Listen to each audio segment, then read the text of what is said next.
Chapter 1. The bride they left to die of carriage had stopped moving an hour ago. Alara pressed her palm against the velvet seat, steadying herself as silence pressed in from all sides. No horses stamped. No driver called out. The forest beyond the shuttered windows breathed with a stillness that felt deliberate, as though the trees themselves were holding their breath. She should have been afraid. Perhaps she was. But fear had worn itself thin over the past 3 days, thin enough that all she felt now was a cold, hollow certainty. They had left her here to die. Her wedding gown still clung to her shoulders, heavy with pearls and lace that had cost more than most families earned in a year. The bodice pinched her ribs. The train pooled around her feet like spilled cream. She had been dressed like a prize, paraded through the chapel. And then when the vows had faltered and the groom's family had whispered behind gloved hands, she had been bundled into this carriage with her trunks and sent away.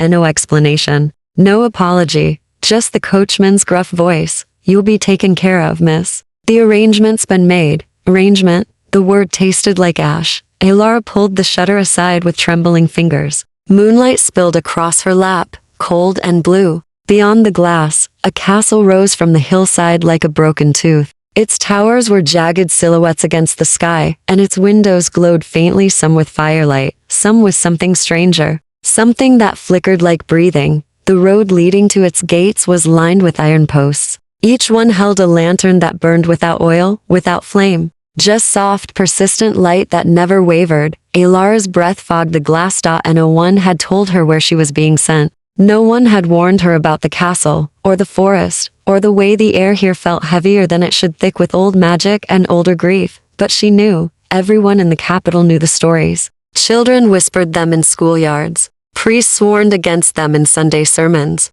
The House of Valcairn, the bloodline that ruled the northern territories long before kings claimed thrones. The family that did not age, did not die, and did not forgive. They were vampires, and she had been sent to them like an offering. The carriage door opened. Alara flinched, pulling back from the window. A figure stood in the doorway, tall, draped in black, face obscured by the shadow of a hooded cloak. For a moment, neither of them moved. Then the figure extended a gloved hand. "Lady Alara Greaves," the voice said. It was low, careful, and utterly devoid of warmth. "You are expected." She stared at the hand. Leather gloves, stitched with silver thread. Fingers that did not tremble. Expected by whom? Her voice came out steadier than she'd thought possible. The figure tilted its head. "By the one who made the arrangement." "I didn't arrange anything." "No," the voice agreed. "You did not." Alara's pulse hammered against her throat. She thought of the groom's family, how they had looked at her during the ceremony. How the bride price had been paid in full, but the vows had never been completed. How the matriarch had smiled when she'd been led away. They had sold her, not as a wife, as something else. "If I refuse?" Alara asked quietly. The figure lowered its hand. "Then you will die in this carriage. The forest does not forgive trespassers. And if I accept?" A pause. "Then, you will live." For now. Alara looked past the cloaked figure, toward the castle. Its windows still flickered. The lanterns still burned. Somewhere inside, something ancient was waiting. She gathered her skirts and stepped out of the carriage. The ground was harder than she expected, stone, not earth. The courtyard stretched wide around her, bordered by walls so high she couldn't see their tops. Vines crawled across the stone, heavy with black roses that opened toward the moon. The air smelled like rain and iron. "This way," the figure said. Already moving toward the castle's entrance, Alara followed. She had no other choice. The doors were massive carved wood reinforced with iron bands, etched with symbols she didn't recognize. They opened without sound, revealing a hall lit by candles that burned in silver sconces along the walls. The floor was polished marble, veined with gold. Tapestries hung from the ceiling, depicting battles fought under crimson skies, and at the far end of the hall, standing before a fireplace tall enough to walk into, was a man. He did not turn when she entered. He stood with his hands clasped behind his back, staring into the flames. His coat was dark, his hair darker, long enough to brush his collar. When he finally spoke, his voice carried effortlessly across the space between them. "You may leave us, Gregor." The cloaked figure bowed and withdrew. Alara stood alone in the center of the hall, her wedding gown glowing like a ghost in the candlelight. The man turned. She had expected cruelty. She had expected hunger. What she saw instead was stillness. He was beautiful in the way ancient things were beautiful, carved, deliberate, untouched by time. His face was pale, his eyes dark and unreadable. He looked at her the way one might look at a puzzle, or a painting, or something fragile that had been placed in his care without his consent. Alara Greaves, he said softly. Do you know why you are here? She lifted her chin. Because I was sold. His expression did not change. Yes, and you bought me. No, he stepped closer, and she forced herself not to retreat. I accepted you. There is a difference. Is there? He stopped 3 paces away. Close enough that she could see the exhaustion in his eyes, deep, bone-heavy, older than any human tiredness. You were sent here to die, he said. Your family paid a blood debt they could not afford. The house demanded collateral. You were chosen. Alara's hands clenched in her skirts. And you? What do you demand? The vampire studied her for a long moment. Then, impossibly, he smiled, faint, sad, and utterly without joy. Nothing you are not willing to give. He turned back toward the fire. Welcome to Valcairn, Lady Greaves. You will not leave, but you will live. Chapter 2. The rules of the Dia Delira did not sleep that first night. She had been given a room in the western tower, high enough that the windows overlooked the forest, low enough that she could still hear the castle breathing around her. The bed was enormous, draped in velvet the color of wine. The fireplace crackled with wood that never seemed to diminish. Candles burned in glass holders, casting shadows that moved like living things across the stone walls. It was beautiful. It was a cage. She sat by the window until dawn broke, pale and hesitant, over the trees. The castle had fallen silent hours ago. No footsteps in the corridors, no voices echoing through the halls. Just the wind, and the fire, and the weight of her own pulse. When the sun finally rose, she realized she had not seen the vampire leave. A knock came at mid-morning. Alara turned from the window. Her borrowed nightgown, silk, far finer than anything she'd owned, whispering against her ankles. She hadn't touched the gown they'd left folded on the chair. She hadn't touched anything. Enter, she said, surprised by the steadiness in her voice. The door opened. A woman stepped inside, older, gray-haired, with sharp eyes and sharper posture. She carried a tray, bread, cheese, fruit that looked too perfect to be real. You'll eat, the woman said. Not a question. Alara's stomach twisted. She hadn't eaten since before the wedding. Who are you? Gregor's wife, Marin. The woman set the tray on the writing desk and crossed her arms. I manage the household. You'll answer to me for practical matters, and impractical ones. Marin's mouth twitched. Almost a smile. Those belong to him. Him. The vampire had not given his name. What am I supposed to call him? Alara asked. Lord Valcairn. Or Cashin, if he permits it. Marin moved to the wardrobe and opened it, revealing dresses Alara had not packed. Simple, elegant, nothing like the wedding gown. You'll dress. You'll eat. Then you'll be summoned.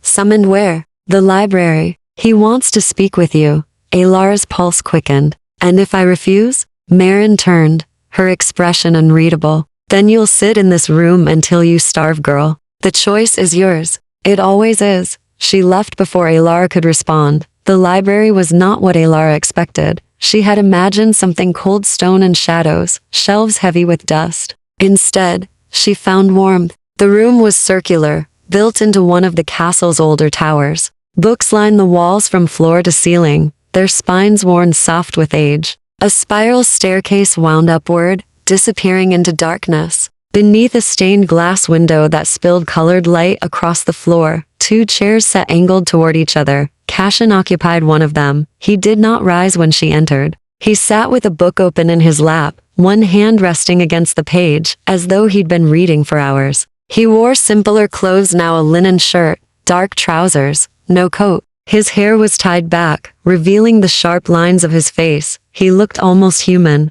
Almost. Sit, he said, without looking up. Alara hesitated, then crossed the room and lowered herself into the opposite chair. The cushion was soft. The fire nearby crackled gently. Cashin closed the book and set it aside. When he finally looked at her, his eyes were tired in a way that had nothing to do with sleep. You did not rest, he observed, would you? In a stranger's house? This is not a house. It is a fortress. He leaned back, fingers steepled beneath his chin. And I am not a stranger. I am your host, my captor, if you prefer. No anger, no defensiveness, just quiet acknowledgement. Alara studied him. In the daylight, what little filtered through the stained glass, she could see details she'd missed in the hall. The faint lines around his eyes, the way his hands, though steady, bore old scars along the knuckles, the exhaustion that clung to him like a second skin.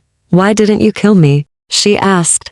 Cashin tilted his head. "Would you have preferred that?" "I'd prefer an answer." He was silent for a moment. Then, "Because I have killed enough." The words hung between them, heavy and final. Alar's throat tightened. "The debt my family owed, what was it?" "Your grandfather made a bargain 60 years ago. Protection, in exchange for future payment. He died before the debt came due. Your father inherited it. He also died." Cashin's gaze did not waver. "Debts do not die with men, Alara. They pass down. They compound. Your family could not pay in gold, so they paid in blood. Mine, yours." She looked away, toward the fire. "And what happens now? Do you drink from me until I'm empty? Lock me in this tower until I go mad?" No, the simplicity of it startled her. She turned back. Cashin leaned forward, elbows on his knees. "I do not feed on the unwilling. It is the first law of this house. Consent or starvation, those are my choices. I have chosen the latter before." Alar's breath caught.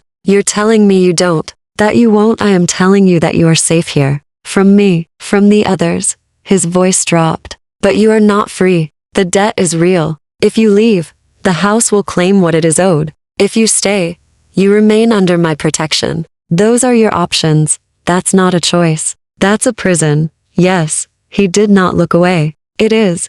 Alar's hands clenched in her lap. She wanted to scream. She wanted to run. But the forest outside was dark, and the carriage was gone, and she had nowhere to go. "How long?" she whispered. "Until the debt is forgiven." "And how does one forgive a blood debt?" Cashin's expression shifted, something almost like regret crossing his features. "Time, service, or death." "Whose death?" "That," he said quietly, "depends on many things." The fire crackled. Somewhere in the castle, a clock chimed the hour. Alara straightened her spine. "Then tell me the rules. If I'm to survive here, I need to know what I'm dealing with." For the first time, something like approval flickered in Cashin's eyes. "Very well." He rose, moving to the bookshelf. He pulled down a leather-bound volume and returned, offering it to her. "The Accords of the Night Houses. Read it, learn it, break these laws, and even I cannot protect you." Alara took the book. It was heavier than it looked. "And you?" she asked. "What are your rules?" Cashin looked at her for a long moment. Then he smiled, sad, distant, and unbearably lonely. "Do not trust me, Alara. No matter how gentle I seem." He left her alone in the library, the book heavy in her hands and his warning heavier still. Chapter 3.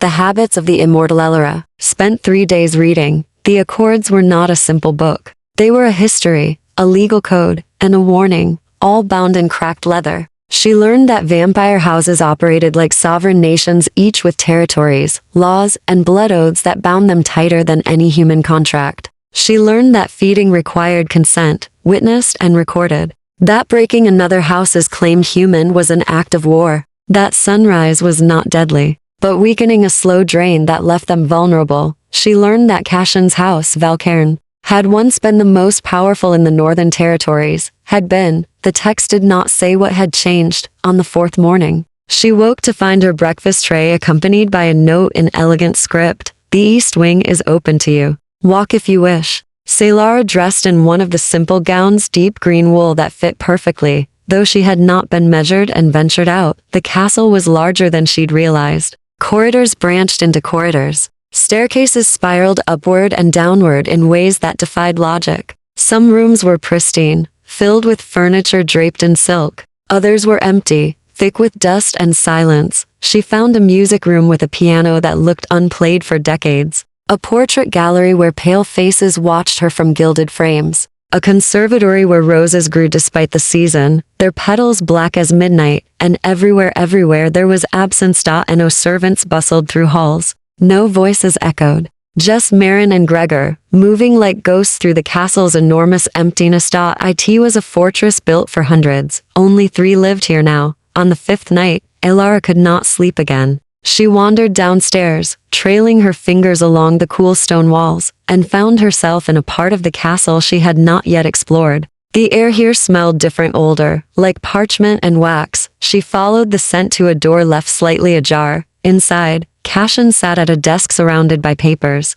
Candlelight painted gold across his profile. He was writing not with a modern pen, but with a quill, the scratch of it steady and methodical. He had rolled his shirt sleeves to his elbows. His hair had fallen loose around his shoulders. He looked up as she hesitated in the doorway. "I didn't mean to disturb you," Alara said quickly. "You didn't." He set the quill down and leaned back. "You cannot sleep." It was not a question. "No," she admitted. "Neither can I." A ghost of a smile. Though for different reasons, Alara stepped inside. The room was an office. Maps covered one wall, marked with territories and boundaries. Ledgers were stacked on shelves. A sword hung above the mantel, its blade etched with words she could not read. "What are you working on?" she asked. Cashin glanced at the papers. "Correspondence. The other houses require management. They know I'm here. They know a debt was paid. They do not know the details." He studied her. "You are safer that way." Alara moved closer to the desk. The letters were written in multiple languages. Some she recognized, some she did not. "How many houses are there?" 7 major bloodlines, dozens of minor ones. Cashin gestured to the map. "Falcairn holds the north. Thornwood controls the western coast. Silvari has the capital. The others are fragmented, and they all follow the accords when it suits them." Alara traced a finger along the map's edge. "You said your house was powerful once. What happened?" Cashin's expression shuddered. "War. With whom?" "Everyone." He rose, moving to the window. Beyond the glass, the forest stretched dark and endless. 50 years ago, Falcairn broke an alliance. We paid for it. My family paid for it." The weight in his voice made Alara's chest tighten. "Your family, are they dead? All of them?" He did not turn around. "I am the last of my line." The confession hung in the air between them. Alara had read about bloodlines in the Accords, how vampires were created through blood and ritual, how houses were built on family ties that lasted centuries. To be the last meant more than loneliness. It meant extinction. "I'm sorry," she said quietly. Cashin's shoulders tensed. "Do not pity me, Alara. I have lived long enough to deserve what I carry." "Everyone deserves, do they?" He turned, and the look in his eyes stopped her breath. "I have killed men for less than what your family did. I have burned villages. I have watched humans I swore to protect die because I was too slow, too proud, too convinced of my own righteousness." His voice did not rise, but it cut. "You stand in a castle built on bones. Do not mistake survival for virtue." Alara held his gaze. "Then why keep the Accords? Why follow rules that limit you?" "Because without them, we are monsters. Simple, final. And I have been a monster long enough." The silence stretched.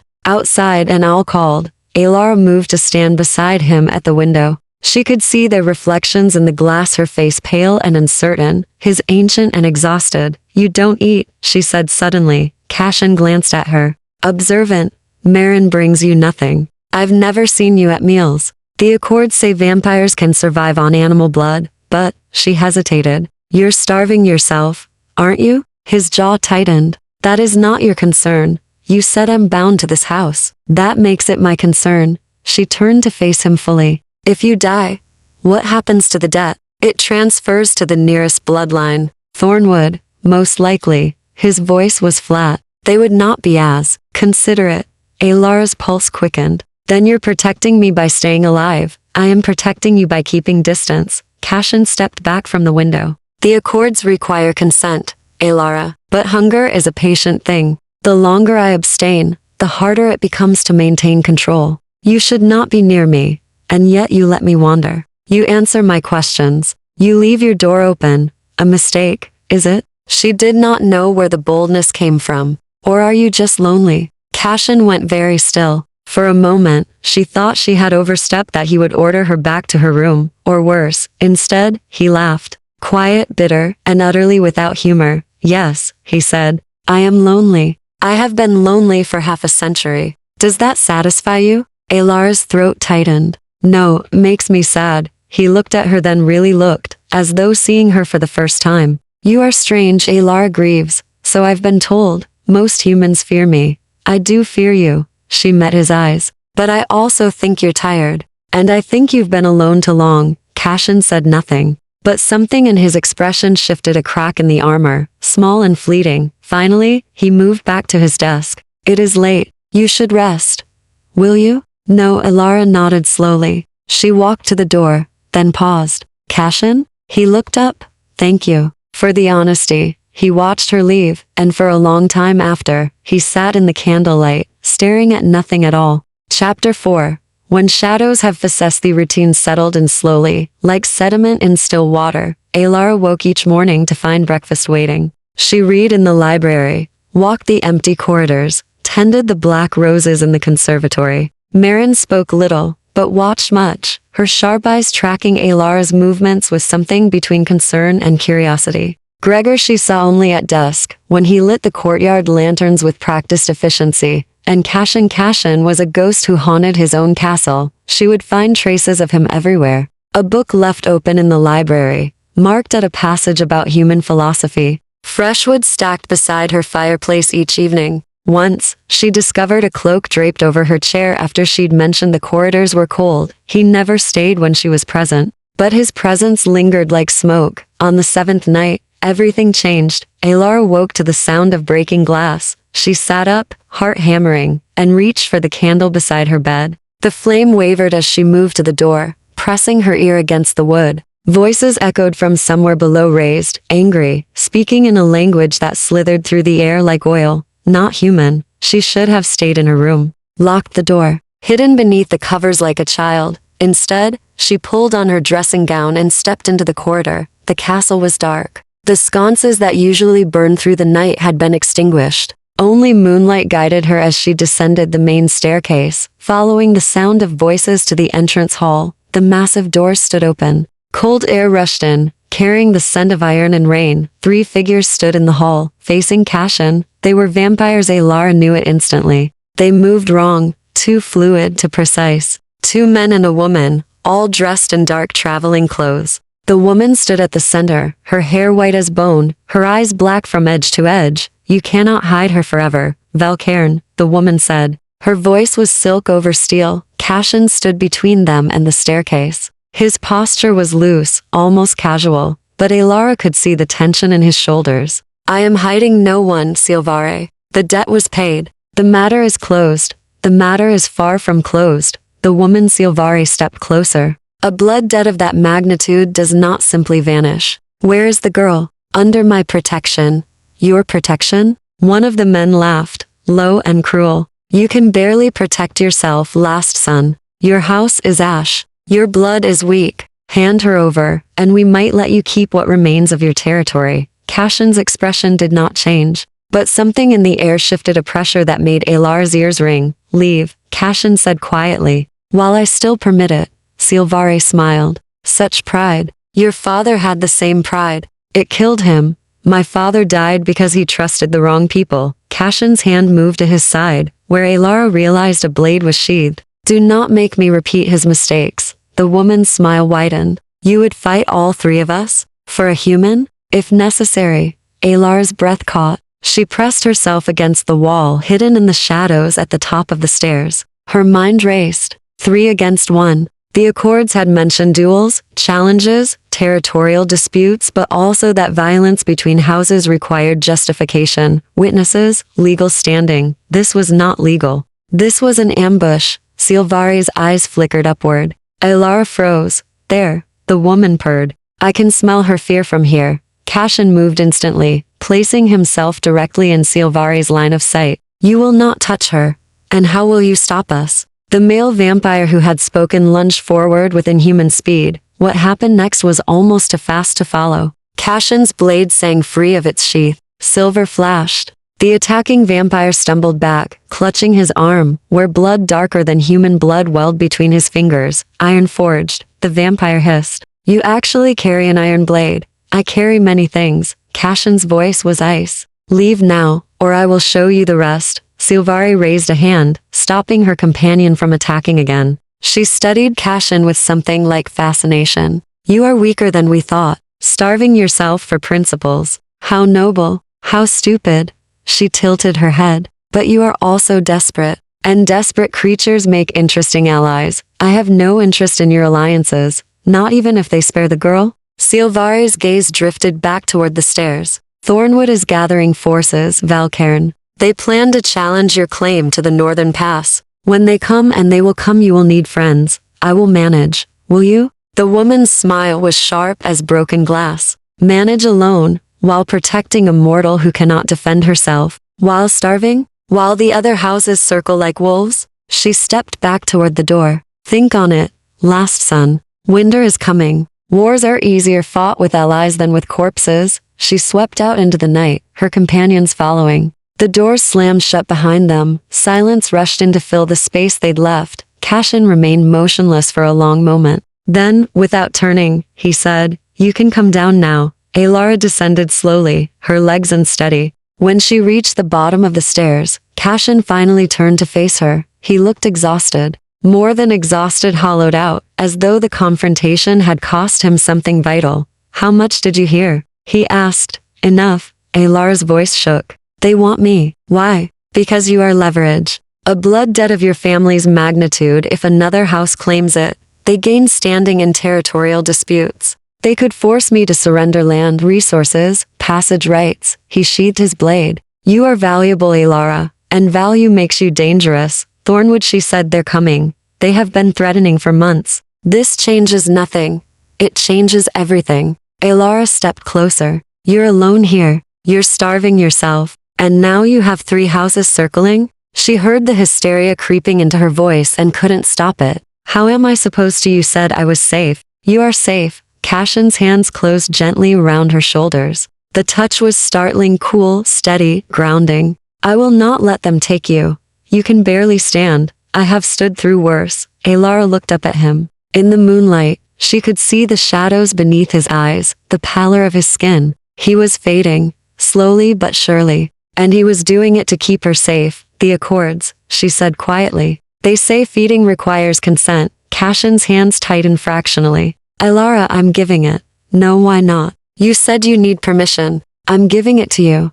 "You do not understand what you are offering." His voice was strained. "Once a vampire feeds from a human, a bond begins to form. Awareness, connection. It is not something to offer lightly. And dying is?" Alara pulled back. "If you die, I die anyway. At least this way, we both survive." Cashin stared at her. Something raw and desperate flickered across his face. "Please," Alara whispered. "Let me help you." He released her shoulders and turned away, one hand pressed to his forehead. For a long moment, he said nothing. Then, "Not tonight. Not like this." He looked back at her. "But, I will consider it."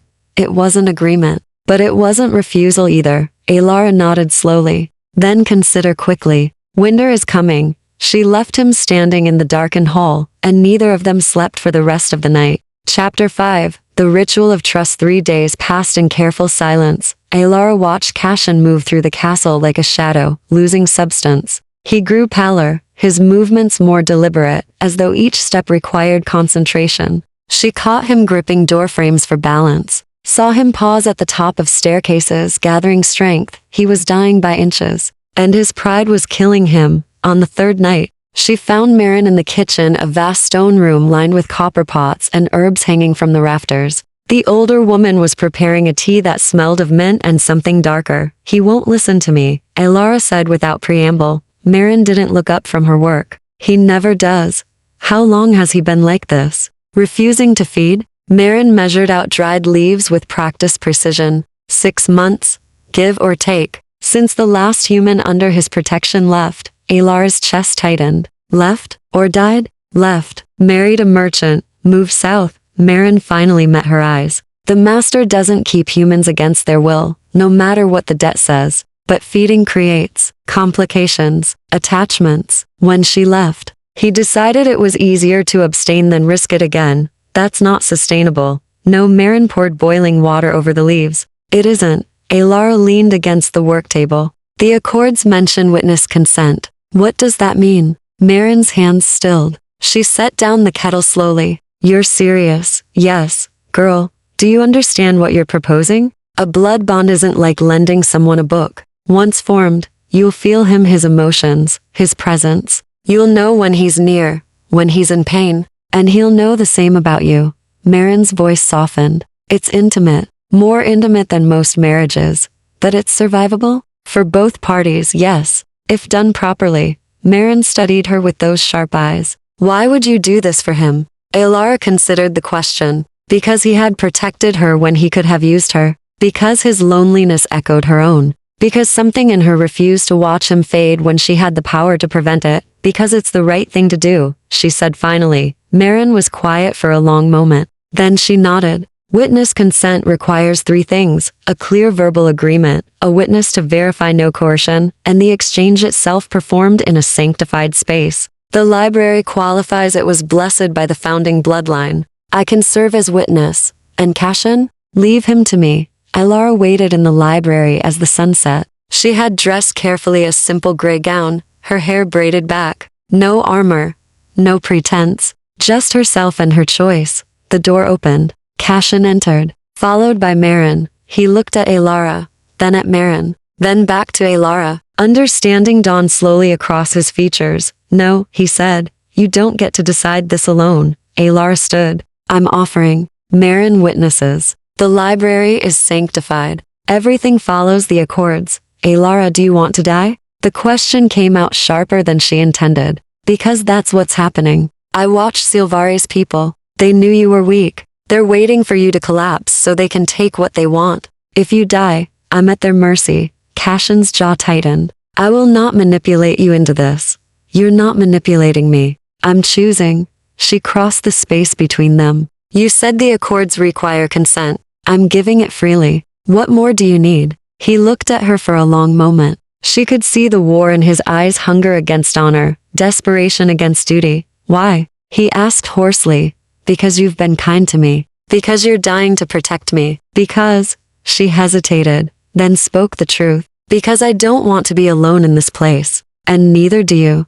Something cracked in his expression. He looked to Marin. It's her choice, Marin said quietly. I'll bear witness. Cashin closed his eyes. When he opened them again, resignation and something darker relief shadowed his features. Very well. His voice was rough. But we do this properly. By every law. Understood? Alara nodded. Marin moved to stand beside the fireplace. State your consent clearly, Lady Greaves. For the record, Alara's heart hammered, but her voice held steady. I, Alara Greaves, give my consent freely and without coercion, for Lord Cashin Valcairn to take blood for sustenance. I understand the terms and accept the consequences. Marin turned to Cashin. And you, my lord? Cashin's gaze never left Alara. I accept the offered consent. I will take only what is needed, cause no lasting harm, and honor the bond that forms. He paused. And I will protect her, as I have sworn, witnessed and recorded, Marin said formally.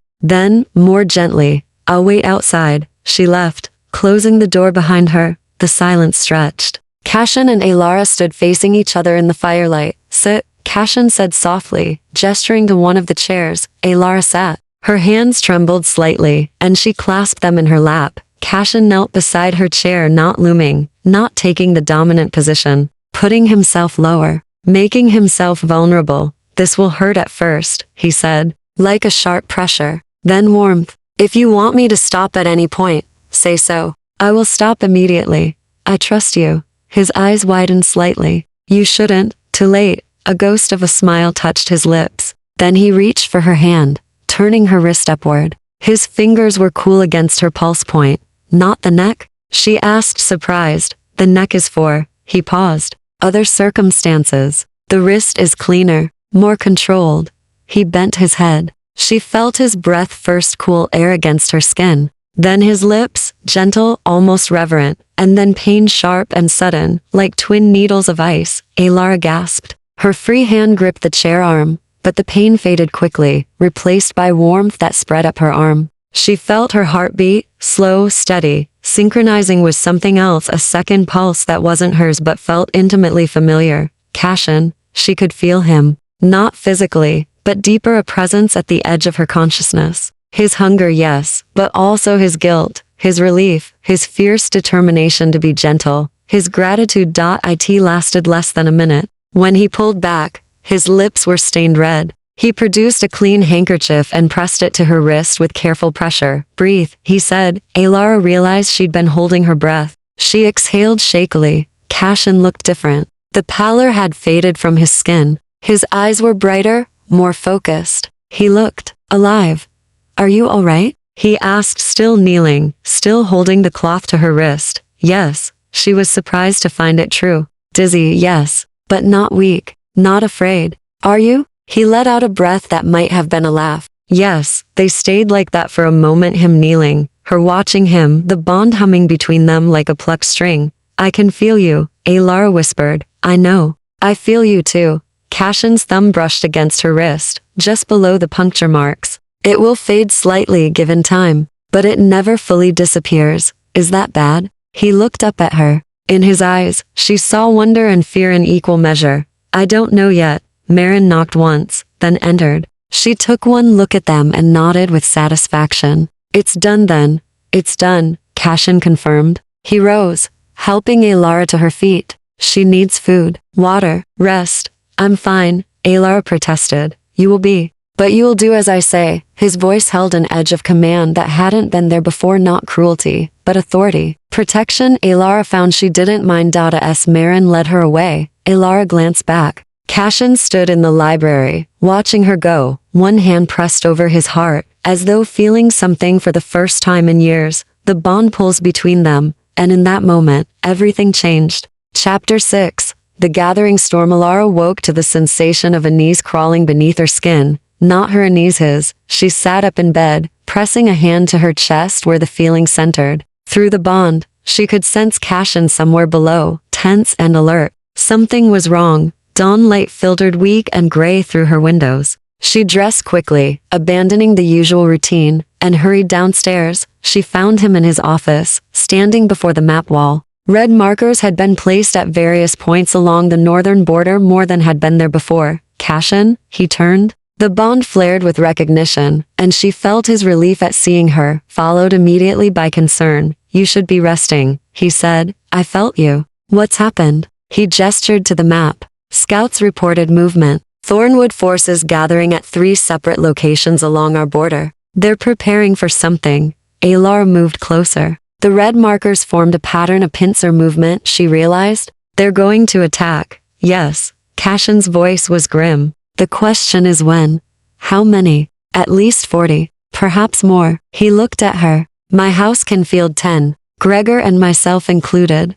The numbers were impossible. 10 against 40? The castle's defenses are considerable. But if they breach the walls, he didn't finish the sentence. He didn't need to. Alara felt his fear through the bond, not for himself, but for her. For Marin and Gregor. For the few remaining humans in the villages under his protection. Why now? She asked. What changed? You.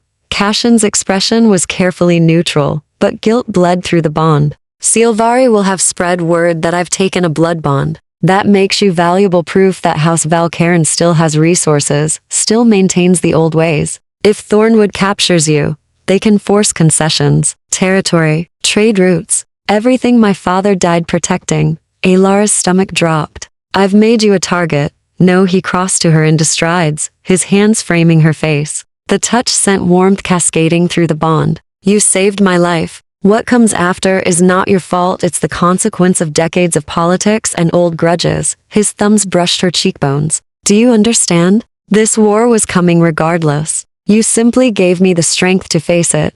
The bond hummed with his conviction. He believed what he was saying. Alara wasn't sure she did. She pulled back gently. How long do we have? Days, perhaps a week. Cashin returned to the map. I've sent word to our remaining allies. Most will not come. Valcairn is too weak, the risk too great. But some may remember old debts, and if they don't, his silence was answer enough. Alara studied the map. 10 defenders against 40 attackers. Impossible odds, unless the Accords, she said slowly. They have rules about challenges, don't they? Single combat? Cashin's eyes narrowed. Yes, a formal challenge can be issued to settle disputes. But could you challenge their leader? Winner takes all? I could. His voice was careful. But Thornwood's lord is Matthias. He's 3 centuries old, Alara. I'm strong again. Yes, but I'm not. He paused. I would likely lose. And if you lose, I die. The house falls. Everyone under my protection becomes spoils of war. Alara felt ice in her veins. So we defend the castle. So we defend the castle. He looked at her. Which means you need to learn to fight. The training yard was in the castle's interior courtyard, surrounded by high walls. Gregor waited. There, a collection of weapons laid out on a wooden table. She's human, Gregor said flatly, when Cashin explained the plan. Soft, slow, no offense, my lady. Some taken, Alara muttered, but she's clever. Cashin picked up a short blade iron, not silver. And desperate people fight harder than trained ones. We work with what we have. For the next 3 hours. Alara learned that fighting was nothing like the romanticized duels in books. It was exhausting, painful, humiliating. She learned to hold a blade properly, to keep her weight centered, to aim for vulnerable points: throat, eyes, joints. Gregor was merciless, correcting her stance with sharp words and sharper demonstrations, but Cashin was patient.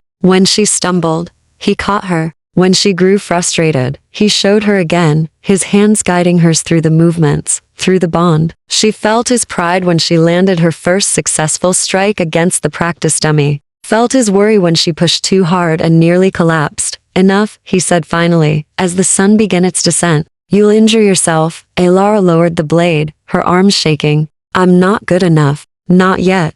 You don't need to be good. You need to be unpredictable. Cashin took the blade from her and set it aside. Vampires expect humans to flee or freeze. If you fight even badly, you create chaos. Chaos creates opportunities. Opportunities for what? Survival. He handed her a water skin. Drink, rest. Tomorrow we'll work on defensive positions. As she drank, Gregor approached Cashin, speaking too low for human ears. But through the bond, Alara caught fragments of emotion, urgency, concern. Cashin's expression darkened. What is it? Alara asked. He hesitated then. One of the scouts didn't return. Either captured or killed. The weight of it settled over them. The attack was coming, soon.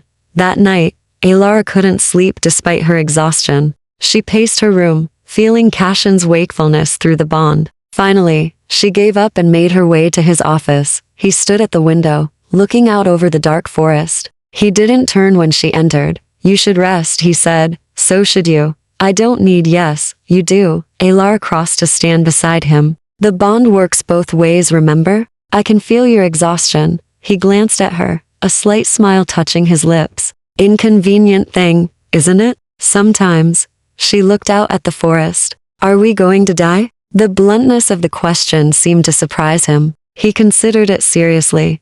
I don't know, he said finally. The odds are not favorable. But I've survived worse odds before. When you had a full house behind you. True. He turned to face her. Fully? Alara, if the walls are breached, if it comes to that, I need you to promise me something. Her throat tightened. What? Run. Don't try to help. Don't try to fight. Just run. As far and as fast as you can. The bond will guide you to safety. I'm not leaving you. You must. His hands found hers, gripping tight. Through the bond, she felt his desperation. This is my war, my consequence. You deserve a chance to what? Live in hiding? Spend my life running from houses that want to use me? Alara shook her head. I survived being abandoned at the altar. I survived being sold to pay a debt I didn't owe. I'll survive this too. With you. Cashin stared at her. Through the bond, she felt his resistance crumbling, replaced by something fierce and possessive. You are remarkably stubborn, he said softly. I've been told. He pulled her close, pressing his forehead to hers. The bond sang between them, fear and determination, and something neither of them had words for yet. If we survive this, he murmured, I'm going to teach you proper sword work. Alara laughed. Despite everything, if we survive this, I'm holding you to that. They stood together at the window, watching the darkness for signs of approaching war, and in the forest, Red Eyes watched back. Chapter 7. Blood and Iron. The attack came. At midnight on the third day, Alara woke to the sound of bells, iron bells that hadn't rung in 50 years, their tolling deep and urgent. Through the bond, Cashin's alarm hit her like a physical blow. She was dressed and armed within minutes. The short blade Gregor had given her strapped to her thigh beneath her skirts. Her hands trembled as she laced her boots, but her mind was clear. This was real. This was happening. The corridor outside her room was chaos. Marin rushed past, carrying bundles of cloth bandages, Alara realized. Gregor's voice echoed from below, shouting orders in that ancient language. Alara ran toward the sound. Descending the main staircase 2 steps at a time, the entrance hall had been transformed into a defensive position. Furniture had been overturned to create barriers. The windows were shuttered with iron plates. And standing before the massive doors, Cashin faced his small Force 8 vampires, all that remained of House Volcairn's strength. He wore armor now. Black plate over dark leather, a sword at his hip and another across his back. He looked every inch the warrior lord his bloodline had once produced. He turned as she entered, and relief flooded the bond. Alara stayed back from the doors. His voice carried absolute authority. Second position. Behind the columns. If they breach, you know what to do. She nodded, moving to the designated position. From here, she could see the doors, but had cover if fighting spilled inside. How many? One of the vampires asked a woman with copper hair and scars across her jaw. 43, Gregor reported from the window slit. Matthias leads them. I see Thornwood banners. No, Silvare? Not yet. They're watching, waiting to see who wins. Cashin's jaw tightened. Then we give them a show worth watching. He raised his voice. Remember, they expect us to fall quickly. They expect us to scatter. We hold the walls. We hold the doors. We make them pay for every inch. The vampires his people straightened. Through the bond, Alara felt Cashin's determination settle over them like a mantle. Then the doors shuddered. The first impact sent splinters flying. The second cracked the iron reinforcements. By the third, the doors exploded inward, and Thornwood poured through. The hall erupted into violence. Alara had never seen vampires truly fight. Books didn't capture the inhuman speed, the terrible grace. Cashin moved like water and lightning combined, his blade singing through the air. Where he struck, enemies fell, but there were too many. For every Thornwood vampire that fell, 2 more pressed forward. Cashin's people were skilled, desperate, and fighting for their home, but they were being pushed back. Step by bloody step, Alara gripped her blade, watching from behind her column, waiting. A Thornwood vampire broke through the line, young, frantic, bloodlust in his eyes. He spotted Alara and lunged. She didn't think. She moved. The blade in her hand came up in the defensive arc Gregor had drilled into her. The vampire was faster, but he wasn't expecting resistance. Her iron blade caught him across the forearm, and he screamed. Vampires could survive most wounds, but iron burned. He stumbled back, and Cashin was there, severing the threat with brutal efficiency. Stay down, Cashin snapped at her, but pride flickered through the bond. Alara crouched behind the column again, heart hammering. She had drawn blood. She had fought. She could do this. The battle raged.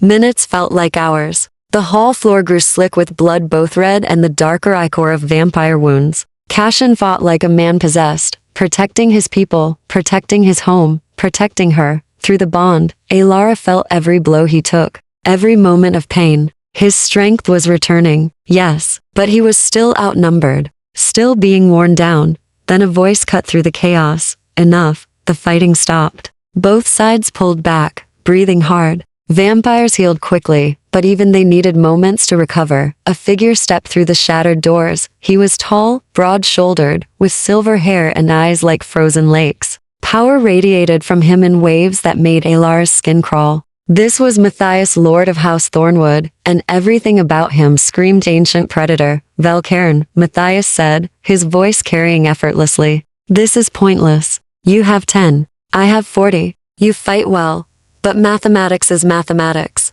Surrender the girl and your remaining territory. I'll let your people live. Cashin stepped forward, breathing hard. Blood stained his armor, but his voice was steady. No, Matthias sighed. I expected stubbornness. Your father was the same. He drew his own blade, massive, etched with runes that glowed faintly. Very well. The old way then. Single combat. You and I. Winner takes all. Murmurs rippled through both forces. The accords made such challenges binding if both parties agreed. The outcome was law. You'll honor the terms? Cashin asked. If I win, you withdraw completely. Leave my territory and my people untouched. If you win, yes. Matthias smiled. But you won't. Through the bond, Alara felt Cashin's calculation. He was stronger now than he'd been days ago. But Matthias was older, more experienced, and fresh. Cashin would lose, and he knew it. But he had no choice. If the battle continued, everyone died. At least this way, his people had a chance. I accept, Cashin said. No. Alara's voice rang out before she could stop herself. Every eye turned to her. Cassion's face went white. Alara, he started, but Matthias was already smiling. The human speaks. How charming.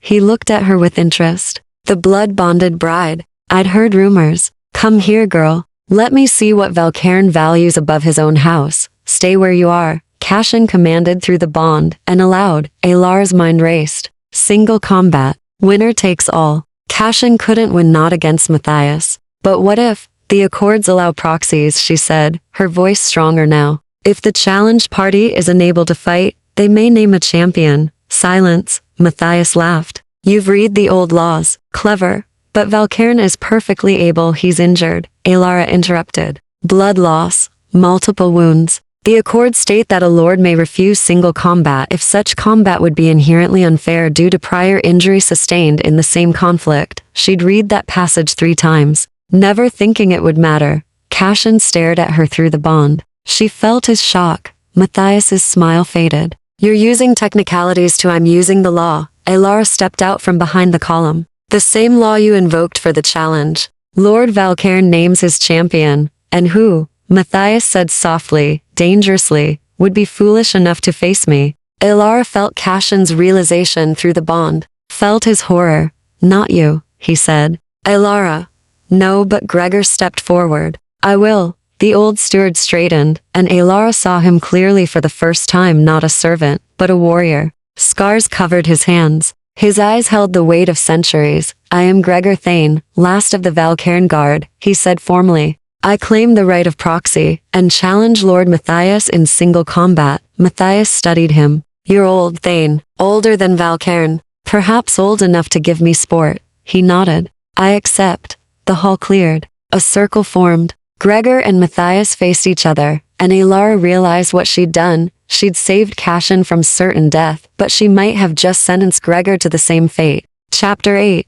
The price of cleverness. The circle was marked in blood. Alara watched from beside Cassion as Gregor removed his coat, revealing armor beneath older than anything else in the castle, etched with symbols that predated the accords. He moved with the careful precision of a man testing ancient machinery, rolling his shoulders, flexing his hands, through the bond. Cassion's anguish was overwhelming. He'll die for this, Cassion whispered. For a technicality I never asked for, he chose, Alara said, though guilt twisted her stomach. I gave you an option. He took it. He took it because he's served my family for 300 years. Because loyalty to him is more sacred than life. Cassion's hand found hers, gripping tight. If he falls, he won't. But she didn't believe it. Neither did he. Matthias entered the circle like a king taking a throne. His blade caught the firelight, runes glowing brighter. I remember you, Thane. You served the old lord. Watched him burn. Gregor's expression didn't change. I did. And you stayed, even when the house fell, even when you could have sought sanctuary elsewhere. Matthias tilted his head. Loyalty or stupidity? Both perhaps. Gregor drew his own sword, plain iron, unadorned. Shall we talk all night? Or will you fight? Matthias smiled. Let's fight. They moved. If Cassion fought like water and lightning, Matthias fought like an avalanche, unstoppable force, crushing weight. His blade came down in heavy arcs that shattered stone where they landed, but Gregor didn't meet force with force. He slipped aside, letting momentum carry Matthias past. Cut at exposed joints, targeted old wounds. He fought like someone who'd survived impossible odds before. He's buying time, one of Cassion's vampires murmured. Wearing him down. Matthias knows, Cassion said tightly. He's letting him. Alara saw it then, how Matthias controlled the pace. How he gave Gregor openings, only to close them at the last second. He was playing with him, testing him. The fight continued. 5 minutes became 10. Gregor was slowing, his movements growing heavier. A cut opened across his shoulder, another along his ribs. Matthias barely had a scratch. Yield, Matthias said, breathing easily. You fought well. No one will fault you. Gregor spat blood. No, then die. Matthias's next strike was faster to fast. Gregor tried to block, but the massive blade shattered through his guard and sent him sprawling. His sword skittered across the floor. Matthias advanced, raising his blade for the killing blow, and Gregor laughed. It was a terrible sound, broken and triumphant all at once. Now, Gregor gasped. The floor exploded. Later, Alara would learn that the castle's foundations were honeycombed with ancient defenses, traps, and mechanisms built by paranoid lords centuries dead. Gregor had spent 3 days activating them, waiting for the right moment. Iron stakes erupted from the floor directly beneath Matthias. He was fast enough to avoid most, but one pierced his calf, pinning him in place. Gregor rolled, grabbed a fallen dagger, and drove it into the back of Matthias's knee. The ancient vampire roared, collapsing forward. Gregor was already moving, retrieving his sword, pressing the iron blade to Matthias's throat. Yield, Gregor rasped. Silence filled the hall. Matthias, pinned and bleeding, looked up at the old steward.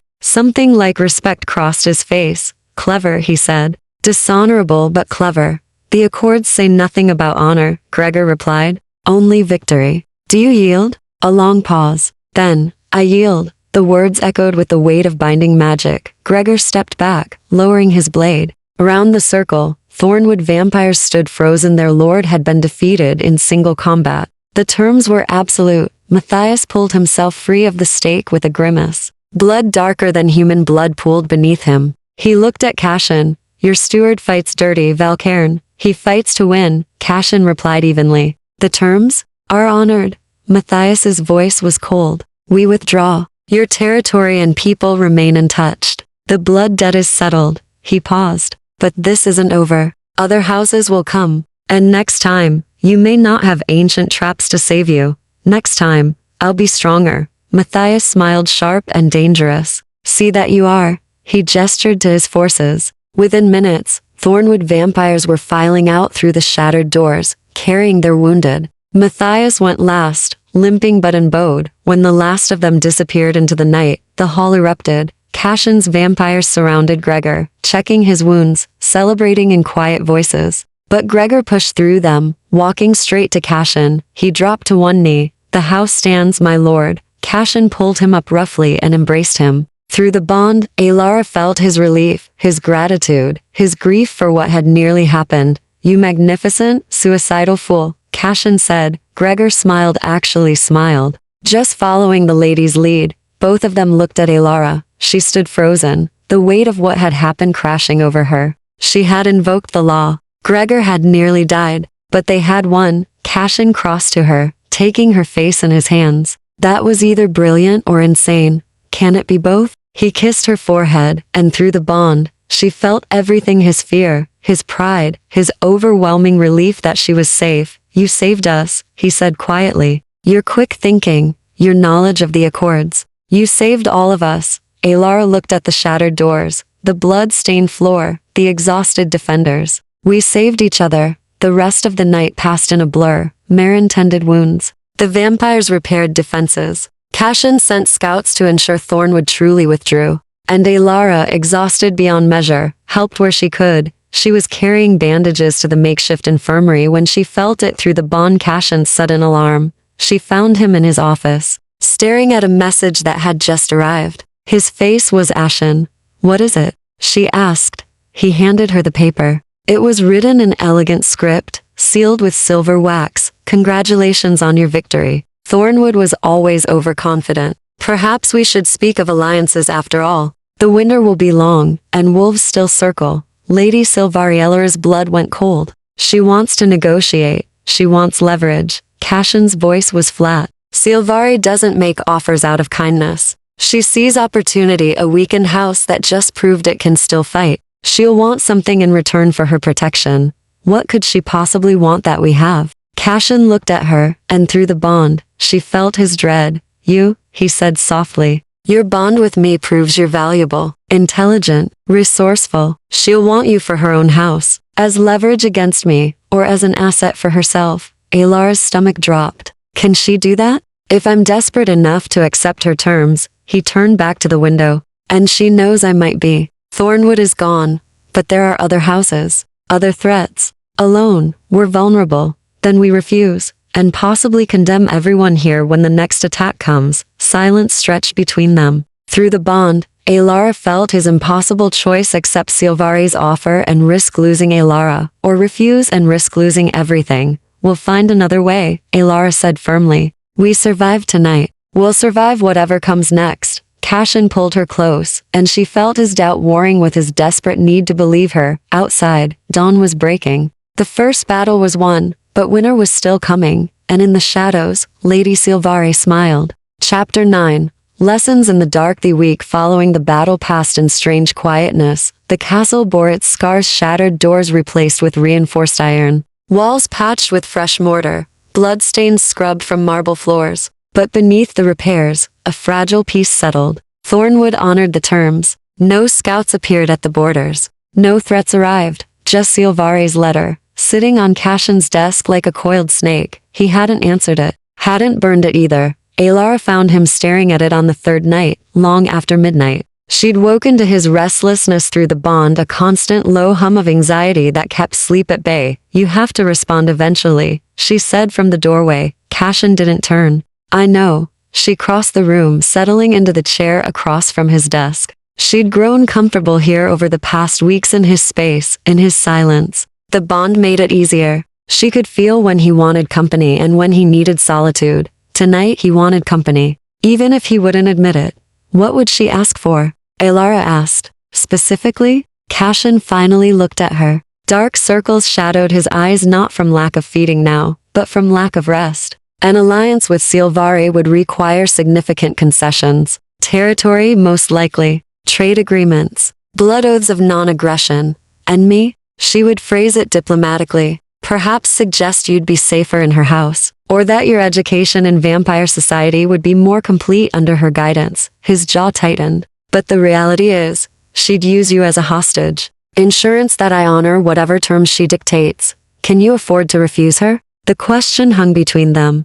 I don't know, Cashin said finally. Thornwood is only one house. Silvari is right, others will see our weakness. They'll test us. And next time, we might not have Gregor's traps or your quick thinking to save us. Alara studied him. Through the bond, she felt the weight pressing on him, centuries of responsibility. The ghost of his family's expectations, the knowledge that every choice he made held life and death in the balance. Then we get stronger, she said. How? I have 10 vampires. No gold for mercenaries. No alliances worth invoking. You have knowledge. You have this castle. You have the old defenses that saved us. Alara leaned forward. And you have me. I'm not just leverage, Cashin. Teach me. Really teach me. Not just how to hold a blade, but how your world works. Something shifted in his expression. You want to learn vampire politics? I want to survive. I want to help. She held his gaze. You said I was clever, so let me be clever. Teach me the houses, the accords, the alliances and feuds. If another crisis comes, I want to be able to see solutions you might miss. Cashin was quiet for a long moment. Then, surprisingly, he smiled, tired but genuine. Very well. Your education begins now. They started that very night. Cashin pulled down books and maps, spreading them across his desk. He taught her the 7 major houses, their territories, their specialties, their ancient grudges. Silvari controlled the capital and trade routes, making her rich but politically vulnerable. Thornwood held the military strength, but lacked subtlety. Ravencross commanded the eastern mountains and their mineral wealth. Each house had weaknesses. Each had ambitions. Politics among vampires is different from human courts, Cashin explained, pointing to the map. We don't die of old age. Grudges last centuries. An insult from 100 years ago is as fresh as one from yesterday.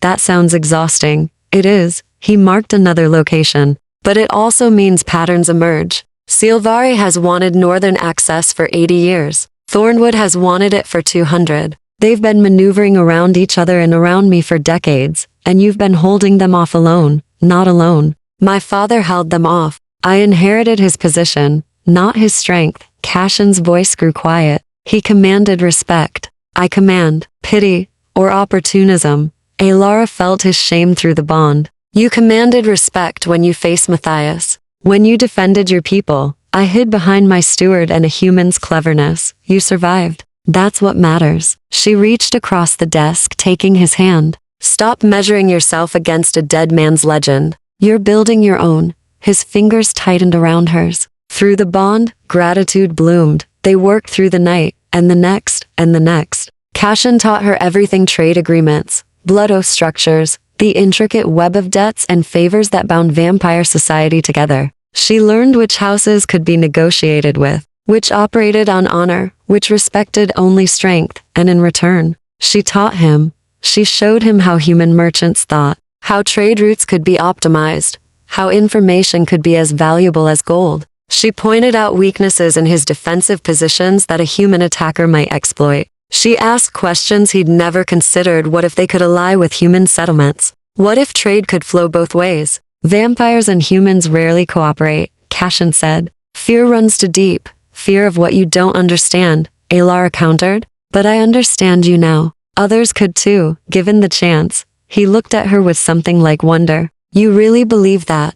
I have to. Otherwise, what's the point of any of this? On the 7th night, Cashin took her to the castle's highest tower. The stars spread above them like scattered diamonds. Below, the forest stretched dark and vast. Somewhere out there, other houses watched and waited. I haven't answered Silvare, Cashin said. I know. She'll take offense. Make things more difficult.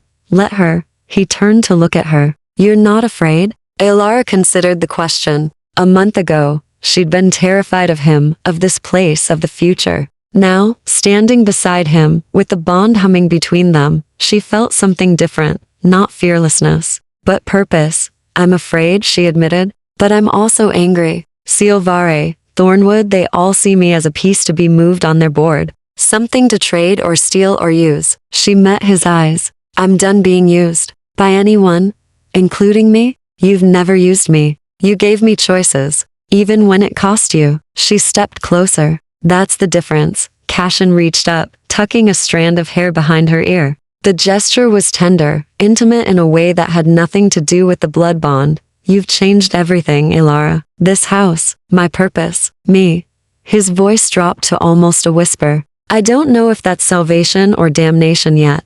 Can it be both? He smiled at that. The same words she'd used weeks ago now returned to him. Then, carefully, as though handling something precious, he pulled her close. Not feeding, not necessity, just closeness, just comfort. Alara leaned into him, feeling his coolness against her warmth, the steady presence of him through the bond. For a moment, they simply stood together beneath the stars. We'll find a way, she said quietly. Without Silvare, without compromising. You sound certain. I'm learning from the best strategist I know. Cashin laughed softly against her hair. Flatterer, realist. They stayed until dawn threatened the horizon. As they descended the tower, Alara felt something shift in the bond determination, settling over both of them like armor. Silvare's letter would go unanswered. They would face whatever came next on their own. Terms together in her chambers across the territories. Lady Silvare received word of Volcairn's silence and smiled. Silence was an answer too, and she knew exactly how to respond.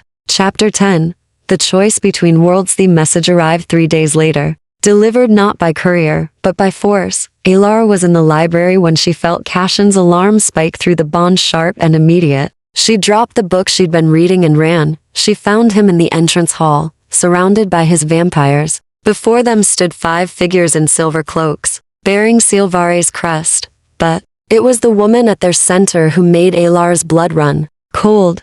Lady Silvare herself had come. She was smaller than Alara expected, delicate-boned, with white blonde hair braided in an intricate crown. But power radiated from her like heat from a forge. Her black eyes swept the hall, cataloging everything, missing nothing. When her gaze landed on Alara, she smiled. There she is. The clever little human who's caused so much trouble. Silvare's voice was honey and poison mixed. Come here, child. Let me look at you properly.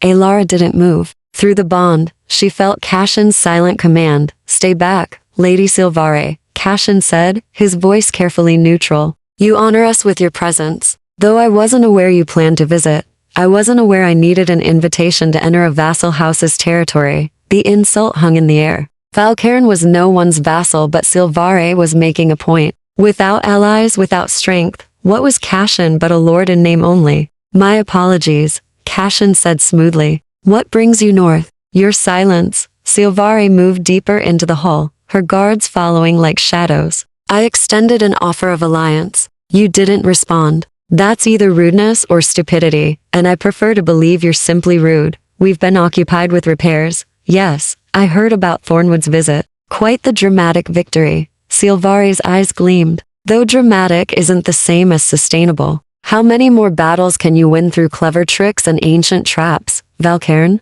The next house that comes won't be so easily fooled, perhaps. But we'll face that when it comes, or, Silvari purred. You could accept my offer. Protection, resources, a united front against those who would see you destroyed. She glanced at Alara, all for a very reasonable price. Which is, the girl of course. The words were spoken casually, as though discussing livestock. Cashin's fury blazed through the bond. No, don't be hasty. I'm not asking for her death. Simply her relocation. Silvari moved closer to Alara, studying her like a curiosity. She would live well in my house, learn proper vampire society, perhaps even take a blood bond with one of my own she's already bonded. Cashin's voice was dangerous. To me, bonds can be broken, with the proper ritual and sufficient pain. But it can be done. Silvari reached out as if to touch Alara's face. Cashin was there instantly, blade drawn, placing himself between them. The hall went silent. Silvari's guards reached for their weapons. Cashin's vampires moved to defensive positions. One wrong word, and blood would spill. Silvari laughed delighted, as though Cashin had just proven her point. Such devotion. How sweet. You truly have formed an attachment. She stepped back, hands raised in mock surrender. Very well. Keep your human. For now, for always. Cashin corrected. We'll see. Silvari's smile sharpened. I came here with a genuine offer, Valcairn. But if you refuse, I want you to understand what you're choosing. Isolation, vulnerability. When the other houses come, and they will come, you'll stand alone. No aid, no mercy. I understand. Do you? Because from where I stand, you're sacrificing your house's future for a mortal who'll be dead in 60 years. Her voice dropped, intimate and cruel. Is she really worth that much? Cashin looked at Silvari with absolute certainty. Yes. The word echoed through the hall. Through the bond, Alara felt his conviction unshakable, absolute. Silvari studied them both for a long moment. Then she sighed, as though disappointed in a promising student. So be it. I came in good faith. I'm leaving with my answer. She turned toward the door, then paused. One last thing, Ravencross is moving forces east. They'll reach your border within the month. Without my alliance, you'll face them alone. Think on that. When winter truly comes, she swept out, her guards following. The doors closed behind them with a sound like a coffin ceiling. The hall remained frozen for a moment. Then Cashin's shoulders sagged, exhaustion crashing over him. Alara crossed to him immediately. You just made an enemy.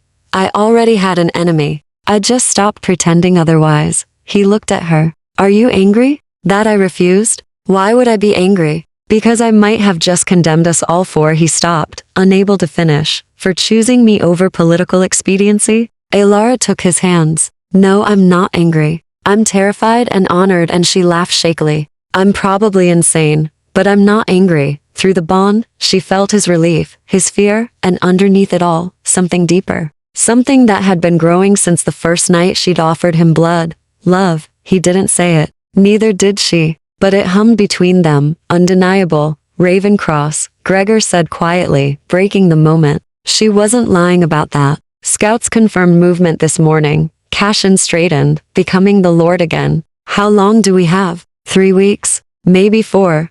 Then we have 3 weeks to prepare. He looked around at his small force, exhausted, outnumbered, but still standing. We survived Thornwood. We'll survive this too, my lord, one of the vampires said hesitantly. Perhaps we should reconsider. Silvari's terms are unacceptable. Cashin's voice was steel. I will not trade those under my protection for temporary safety. Not now. Not ever. The vampire bowed, accepting the decision. That night, Alara found Cashin in their tower. She'd begun thinking of it as theirs. The place they went to think and plan and simply be. You should have taken the deal, she said quietly. He turned, surprised. What?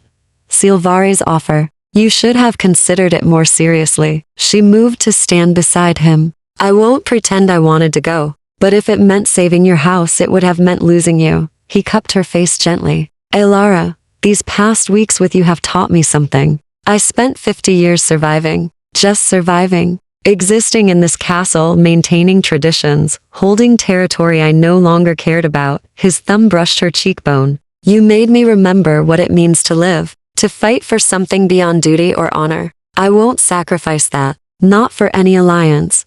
Even if we lose? Even then, he leaned his forehead against hers. Whatever comes, we face it together. That's the only choice I'm willing to make. Alara felt tears prick her eyes. Through the bond, his certainty wrapped around her like armor. Together, she agreed. They stood in the tower as night deepened. Below, the castle prepared for another war. Around them, enemies gathered like wolves scenting blood. But here, in this moment, they had something those ancient houses had forgotten in their centuries of scheming. They had trust. They had partnership. They had each other. When this is over, Cashin said quietly, when we've survived Ravencross and whatever comes after, I want to show you something. What? The world beyond these walls. The parts of it that are beautiful, not just dangerous. He smiled. You saved my life, Alara. Let me show you what that life can be. Is that a promise? It's a vow. Alara kissed him, then gentle, brief, but filled with everything the bond already knew. When she pulled back, he was smiling, truly smiling, in a way she suspected he hadn't for half a century. We should rest, she said.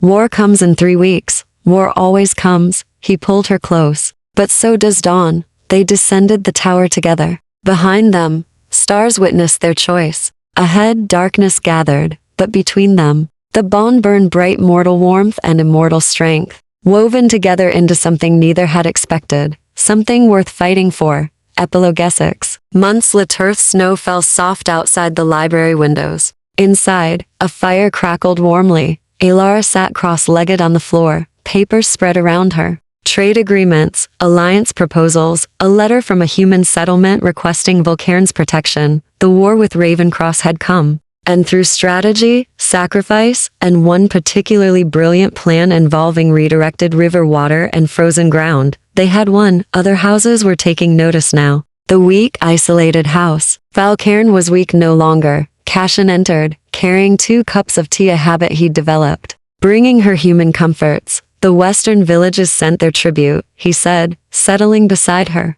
And a wedding invitation. They want us to attend. Us? You specifically. You're becoming something of a legend among the human settlements. The mortal who taught vampires mercy. He smiled. They're not entirely wrong. Alara leaned into his shoulder. Through the bond, she felt his contentment, hard-won, cautiously held, but real. Think we'll survive the spring? She asked. With you? Absolutely. He pressed a kiss to her hair. You did promise to hold me to those swordplay lessons. She laughed. I did. Outside, the world still held dangers. Houses still schemed. Winter would eventually end, bringing new challenges. But here, in this moment, they had carved out something precious, a partnership, a home, a future built on choices freely made. Together, they would face whatever came next. And that was enough. The end.